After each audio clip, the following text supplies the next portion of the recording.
Welcome one and all to the race of a lifetime. Actually, today we're going to be discussing Stephen Hornberg's life if it were a race. We will talk about things like Stephen's family, his hobbies and interests, and his future plans. On your mark, get set, go. Stephen was born in Des Moines, Iowa, and then moved to Omaha, Nebraska, where he lived for a short amount of time.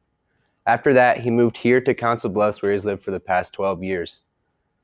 Some of Stephen's biggest supporters on and off the track are his family members. In the back is his father, Jason. Behind Stephen is his mother, Amy. To Stephen's left is his brother, Daniel. And the lovely baby in his hands is his sister, Elizabeth. Stephen, being the oldest of his siblings, always wants to be a good role model and wants to try to be an even better brother with Daniel. Fans come in all shapes and sizes, and while most families have pets, Stephen's family does not have any. This does not keep Stephen restless, though. Stephen claims he doesn't even want pets. Stephen's family is also religious. They are followers of Roman Catholicism. While Stephen's the only avid runner in his family, they do the best that they can to support him and do a pretty dang good job. Next up in this race are Stephen's hobbies and interests. As everybody knows, Stephen is an amazing runner. Stephen participates and succeeds in both track and cross country here at AL. In track, Stephen can run a mile in 4 minutes and 42 seconds and can run the 2 mile in 10 minutes and 26 seconds. In cross country, Stephen can run a 5K or 3.1 miles in 16 minutes and 49 seconds.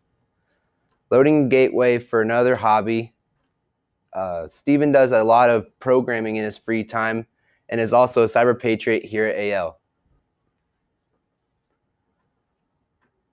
He is even working on the boys track website for the school.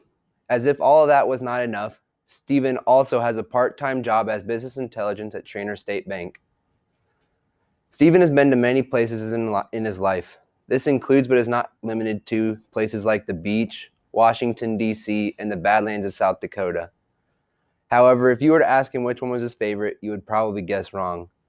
Stephen claims that the Badlands and eating bison meat was one of the best experiences he has ever had. Lastly, if you are looking for some entertainment and more than you asked for, ask Stephen what time it is. Coming down the final stretch, we have Stephen's future plans. Stephen is undecided as to where he wants to go to college. However, he does know he wants to be a computer science major. This is because when Stephen gets older, he wants to be able to make websites for people, applications, and possibly even become a video game designer. Stephen also knows that he for sure wants to run both track and cross country in college. Stephen has talked to coaches from Simpson College and Wayne State, but is still undecided as to where he wants to go. Any college would be lucky to have Stephen, though. After all, he has the title of being an Eagle Scout, and on top of that has 6 Eagle Palms. This is because after he became an Eagle Scout, he stayed for a year and a half longer and worked hard and earned 30 more merit badges. As anybody could see, Stephen is always race ready, and this is because of the constant support from his family, his commitment to his hobbies and interests, and his future plans. We may not know what's in store for Stephen, however, we can all expect a first place finish.